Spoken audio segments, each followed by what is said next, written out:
Hey, I made this weight loss guide a little while ago. I wasn't entirely sure what to do with it, so I decided, you know what, let me just make a video on it, give it out to anyone who wants it, and hopefully this can help you guys lose weight. So essentially, what this whole guide is about, and this is pretty long, it's about 12 full pages, is how weight loss actually happens, what needs to be in place for it to happen, and how you can make that happen. So I go in pretty big, deep depth here about how to make it happen. So hopefully it's not a bit of information overload. I'm just going to skip over some of it and go over mainly the most important stuff that I think is the most actionable for someone who might not know where to start. So that hopefully by the time we're done, you'll know what you need to do. So what we'll go over is the underlying mechanism of weight loss, which is calories, how to find your calorie needs, how to calculate a calorie deficit, what apps to use to track your calories, what foods to eat to do that, and a couple super easy low calorie swaps to help with your weight loss. So firstly, we need to understand why weight loss happens. So a calorie, which we see in food, is a unit of energy. And when you have more energy going in than your body is using, it stores fat. So to understand how we are storing body or fat on our body, we use calories. So this can tell us exactly how what we're eating will influence how our weight is either going onto our body or getting shed off of our body. And it takes a lot of energy just to keep us functioning. So we can use this understanding of calories to fuel our understanding of what we're doing with our diet and how it's actually causing us to change our bodies. So first, to start this whole process, you need to figure out what your calorie needs are. How many calories do you need to eat for nothing to change? That is what your maintenance calories are. No weight going off, no weight going on. You are maintaining where you're at. And to do this, we need to find your total daily energy expenditure. It's the same thing as maintenance calories. They're interchangeable terms. So the easy way to do this is you can use an online calculator. This one I have referenced right here. It uses the Mifflin-St. Jean equation. This is a pretty standard one. It's useful for a lot of different populations. This is pretty common. It's the one I usually use when working with clients. So how this works is you put in some information about yourself, your sex, your body weight, your height, your age. That will calculate what's called your BMR, your basal metabolic rate, which is the energy you're burning without doing anything else. And then it multiplies it by an activity factor. And this is how active you are. So if you're not really doing much, you just walk around the house, you go to work, sit at a desk, that's sedentary. Most people are usually within the lightly active to moderately active categories. A lot of people think they're very active, but they're probably not. This is higher than you actually would think it is. You'd have to be doing a lot of moving. So if you're just estimating, maybe you're new to your fitness journey, you're not doing a whole lot, but you're still hitting the gym a couple times a week, you're probably lightly active. If you hit the gym, you do some other outside training, you're probably moderately active. But one really common mistake is that people overestimate this activity factor. They calculate their maintenance being much higher than it actually is. And then when they try and eat in a deficit, it doesn't work because they got too many calories for the maintenance and their deficit really isn't as big as they thought it was. Sometimes it's not a deficit at all. So be honest with yourself. So here's the hard way. This is how you'd calculate it if you wanted to do it yourself. I'm not going to show you all that. Don't even worry about it. So you have your maintenance. Awesome. Great. Now, what do you do with that? Next step is calculate a deficit. Because since we talked about earlier, we know that the fat on your body is just energy in calories. So if we want to lose that, we need to be in an energy deficit because then your body is burning more than it's using and it needs to get rid of some of that stored energy. So this calorie deficit is what will actually make you lose weight. It's really simple, but it's not that easy to figure out because there is nuance. If you have the wrong maintenance that you calculated, it's not going to be as simple as just calculating a deficit because you might be incorrect. And if you have the right deficit calculated, if you're not tracking right, it might also not work. So here's how I go about this. We know that a pound of fat is equal to about 3,500 calories. So if you want to lose a pound, you need to be in a 3,500 calorie deficit. Now, a pretty common recommendation is to be in a 500 calorie deficit, and that leads to a pound of fat loss per week. And how do we know that? Well, a deficit of 3,500 calories over 7 days in a week. You divide those two numbers, that's 500 calories. Say you wanted to lose 2 pounds of fat in a week. 2 pounds times 3,500 calories is 7,000 calorie deficit. Divided by 7 days in a week, 1,000 calorie deficit. So the deficit is that many calories subtracted from your maintenance. It's not eating that many calories. That's also another big misconception is that oh, I'm in 1,000 calorie deficit. That means I'm eating 1,000 calories. No, no, no. That means you're subtracting 1,000 from your maintenance. That is how you calculate that.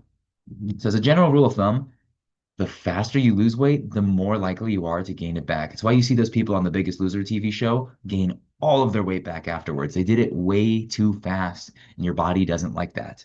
So for most people, I recommend sticking to a deficit of about 500 calories.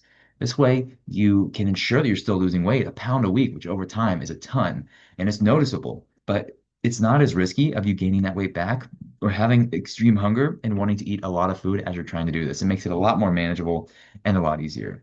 You're not bound to that though. If you're someone who has a lot of weight to lose, you can do a bigger deficit and get away with it. The most important thing is managing your hunger and not restricting yourself to the point where it's affecting you mentally.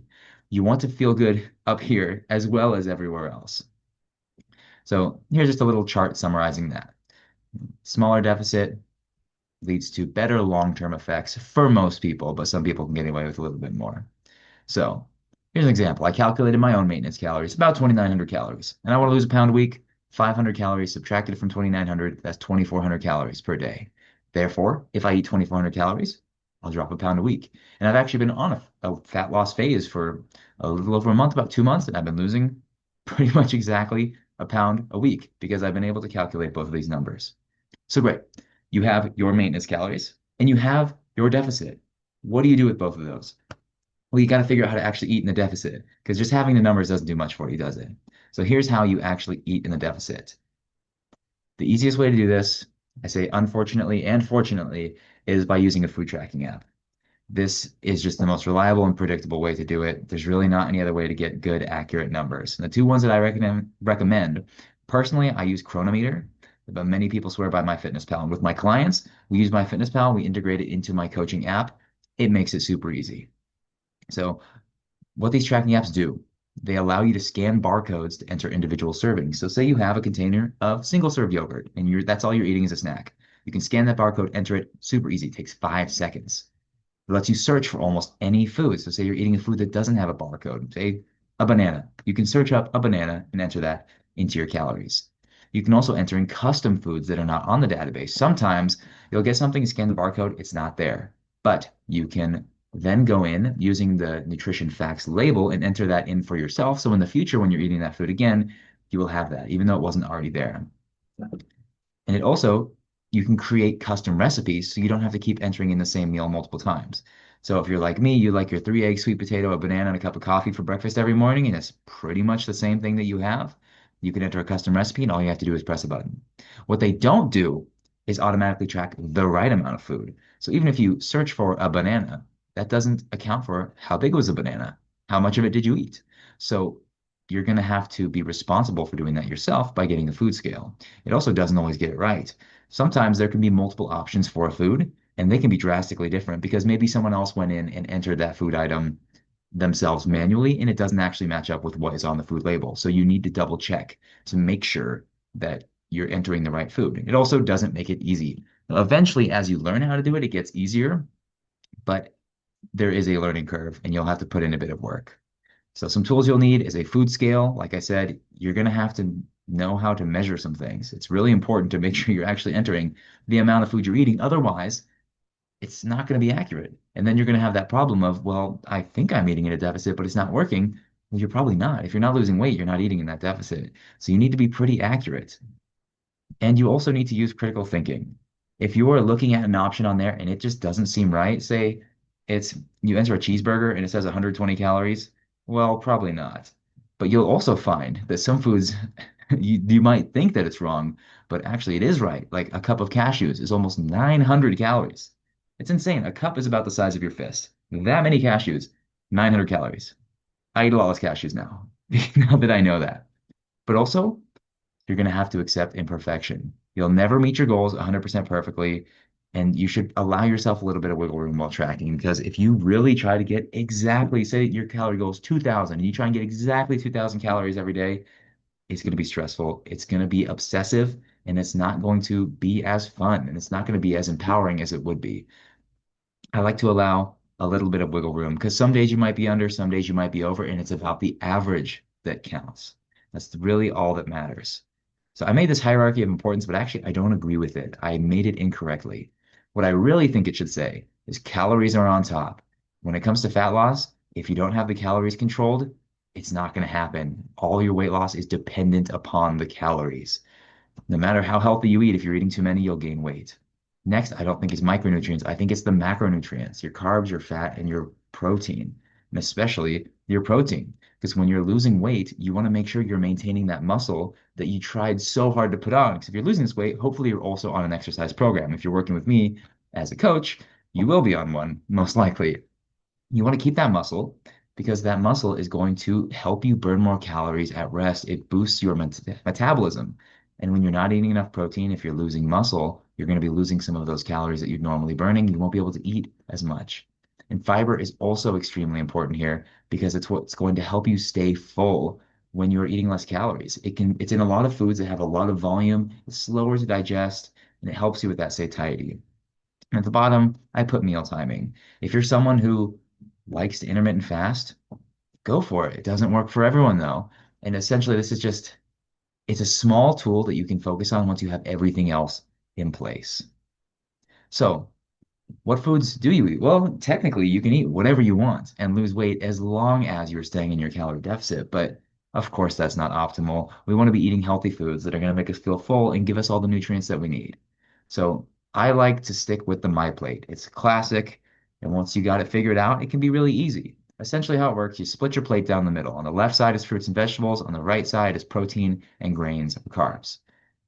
Pretty easy. And it makes it really easy when you meal prep. So how I like to do it is I like to get two types of protein, two types of grains, several types of fruit, and maybe two types of vegetables, and just prep them, have them sitting in my fridge. So when it's time to make a meal, I can just grab and pull them, take my plate, put them on there, and I've got a meal made. So it could be chicken breast, ground turkey, it can be brown rice, it can be barley or fruits, apples, bananas, oranges. And for vegetables, I like to get the frozen veggies and just cook them frozen. It's really convenient. It's really easy. There's nothing wrong with frozen vegetables. And it's super easy to build a plate like this. And when you do build a plate like this, look how much of that's being taken up by fiber. You are getting the two most important things behind calories, protein and fiber. It's a great way to build your plate. So how much protein do you need? People say a lot of different numbers. 0.7 to 1 grams per pound of body weight is more than enough for most people. How many carbs should you eat? That's kind of depends on you. There's a range. It could be between 30% to 65% of your total daily calories. For a lot of people, as we get to a lower body fat percentage, I actually like to pump those carbs up because it can help you fuel those exercises, those workouts when you don't have as much energy and when you feel drained. You want to have those carbs so you can still hit the gym hard and get your training done. So that's about all I'm going to say for carbs. How much fat should you eat? Well, a lot of people think that I need to eat less fat if I'm trying to lose fat because fat is fat, right? Well, no, it's not. Body fat and dietary fat are not the same thing, and you don't need to cut out all your fat. Anywhere from 20 to 35% of your calories coming from fat is normal. And remember, fat has almost twice as many calories as the other macronutrients. So just keep that in mind when you're tracking. Take a look at where your calories are coming from. These are different macronutrient splits. I won't really go into that. You don't need to worry about it. But let's talk about some easy food swaps. Now that you know how to build a plate, now that you know how much to eat and what the most important things to eat are generally, let's talk about food swaps. So the easiest possible way to begin eating for weight loss is to eat the same foods that you already eat. And what do I mean by that? Well, you can make substitutions for foods that you already eat, lower calorie versions, to make that same meal be lower calorie. So what do I mean by this? Here's an example. Take this breakfast burrito, normal ingredients, 765 calories, good amount of protein, lots of fat, lots of carbs. Nothing special about this. But now you can make it lower calorie. So what we're doing, we're swapping the flour tortilla for a high fiber wrap. We swap the ground beef for some ground turkey, extra lean, sour cream for unflavored Greek yogurt. Might sound gross, but it's a great swap. They taste pretty much the same. You can swap the refried beans for some canned black beans. Keep the avocado because it's so good for you, and try some low-fat cheddar cheese. Now, this is an extreme example. You don't have to swap everything. Even just swapping the tortilla for the high fiber wrap can save you 200 calories. But this little swap right here, it's still a burrito. It's still most of the same ingredients. But now you've saved 355 calories. You've gained an extra 9 grams of protein. You've cut out more than 30 grams of fat, and you still got some carbs. So you can still eat a breakfast burrito. You can make the same breakfast burrito, make it almost twice as big, and and get even more protein for the same amount of calories. This is a superpower when you are dieting. Trust me, this is how I did it, and this is how I'm teaching all my clients to do it. Once you learn all of these substitutions, you can eat way more food than you used to while being on a diet. So if you're a big eater, really leverage the substitutions here. So here is just a list of some other examples of swaps that you can make. I won't go over all of them, but I will scroll through here. So if you want to pause, take a look. Essentially, high fat proteins for low fat proteins, low fiber for high fiber, lots of different options, some other snack options. There you go. Here I just talk about why meal plans aren't very that reliable. And that's pretty much everything on this guide. So hopefully, now that you've watched this video, you can understand a bit about how fat loss actually happens on your body, how you can control that process, and what are some food options and meal ideas for things that you can eat to actually allow this to happen. So if you find this helpful and if you've gained some information from this and maybe you've seen some progress, please let me know. I want to hear about all of the success stories. So hopefully this has been helpful for you, and thank you for watching.